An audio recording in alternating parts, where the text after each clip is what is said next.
আসসালামু আলাইকুম রহমতুল্লাহি বারাকাতু। অনেকদিন পরে আসলাম। সবাই কেমন আছেন? আশা করি সবাই ভালো আছেন। আজকে আমি একটা জটিল বিষয় নিয়ে কথা বলবো, যেটা হচ্ছে আমাদের দেশের এই যারা দেশ চালায় ওদের চোখে এই জিনিসগুলো পড়ে না। তো আমি আজকে বিষয়গুলো কথা বলবো। যদি কথার ভিতরে কোনো ভুল টুল হয় তাহলে আপনারা সবাই ক্ষমার দৃষ্টিতে দেখবেন। কথাগুলো হচ্ছে, যারা যে সকল ভাইরা বিদেশ করতেছে, লং টাইম ধরে, আপনারা একটা বিষয় খেয়াল করে দেখবেন। আমরা যারা বিদেশ করি, প্রবাসী যারা যে সকল ভাইরা আছি, আমাদের কিন্তু প্রবাসটাই আমাদের আজীবনের ঠিকানা না। প্রত্যেকটা প্রবাসী চিন্তা করে এবং প্ল্যান করে যে আমি বিদেশ করব, করার পরে আমি কিছু টাকা নিয়ে আমি দেশে গিয়ে নিজে একটা ব্যবসা বাণিজ্য করব। এখন যে সকল ভাইরা আছেন অনেক দিন যাবৎ বিদেশ করেন, আপনারা একটু জিনিসটা মিলিয়ে নেবেন। আপনারা কি আজও পারছেন এই বিদেশটা ছাইরা একবারে দেশে সেটেল হইতে? পারেন নাই।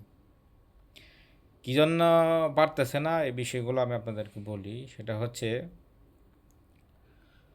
একটা সময়ে 10 বছর 5 বছর পার হওয়ার পরে আপনারা যখন দেশে যান, দেশে যায়া চিন্তা করেন আমি তো টাকা পয়সা নিয়ে আসছি, আমি একটা দেশে ব্যবসা বাণিজ্য করব, কিন্তু পারেন না। কেউ সাহসে কুলায় না, কেউ ব্যবসা ধরে লস খায়, খাওয়ার পরে আবার পরেও বিদেশ চলে যায় আবার। এখন এটা কেন পারে না জানেন? কারণ আমাদের এই দেশের যে পরিবেশটা, পরিবেশের সাথে কালচারের সাথে তারা কুলায় উঠতে পারে না।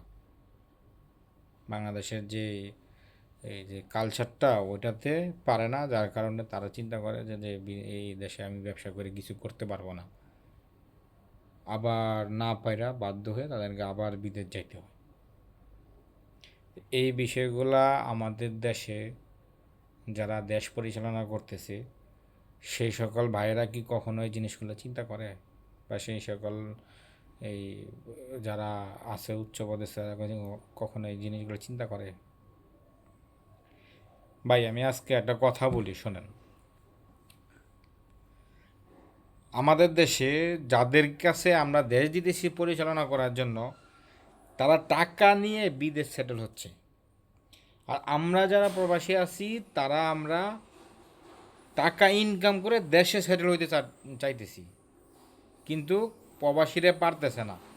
যারা প্রকৃত দেশপ্রেমিক তারা দেশে সেটেল হইতে পারে না। আর যাদেরকে আমরা দেশপ্রেমিক ভাইবা যাদের কাছে আমরা দেশটা ছাইড়া দিই, তারা দেশের টাকা নিয়ে বিদেশ সেটেল হইতেছে। দুইটা দুইটা কিন্তু দুই ধরনের বিষয়, আপনারা খেয়াল করে দেখেন। দুই ধরনের বিষয়।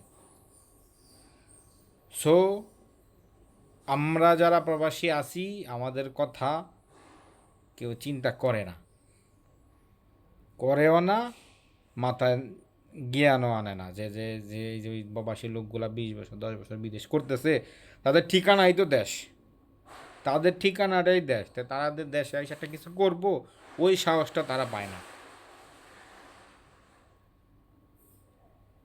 কারণ তাদের পিছনে সাপোর্ট নাই, শুধু টাকাটাই তাদের সাপোর্ট।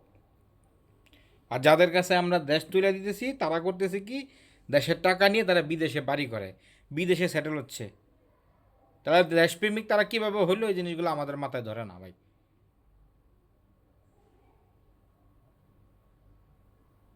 একটা মানুষ 10 বছর 20 বছর বিদেশ করার পরে সে কেন দেশে সেটেল হইতে পারে না? কেন কেন প্রবলেমটা কোথায়? এগুলা কি আমাদের দেশের মানে প্রশাসন যারা, এরা এগুলো কখনো চিন্তা করে? বা যারা উপরে লেভেলে আছে, মন্ত্রী মিনিস্টার, তাদেরকে আমরা দেশ পরিচালনা করার জন্য দিই, তারা কি কখনো চিন্তা করে?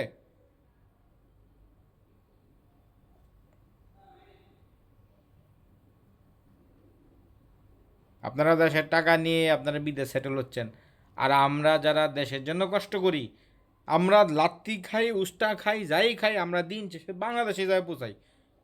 আমাদের বাংলাদেশের কোনো একটা স্থায়িত্ব নাই।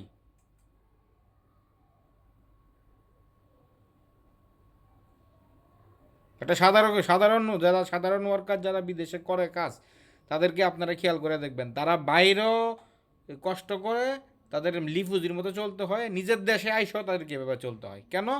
তারা দেশে থাকে না। কেউ কিছু যাইলে কথা বললে বলে যে ভাই আপনি তো দেশে থাকেন না, দেশের নিয়মকানুন জানেন না।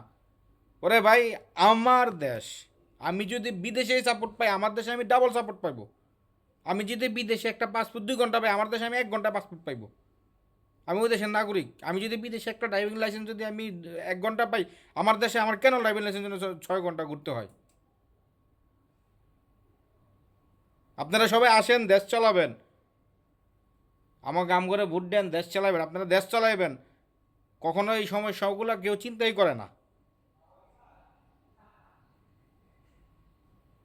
ধন্যবাদ ভাই সবাইকে। আসলে একটু আবেগপ্রবণ হয়ে পড়ছি, আপনারা সবাই ক্ষমার দৃষ্টিতে দেখবেন। আসসালামু আলাইকুম।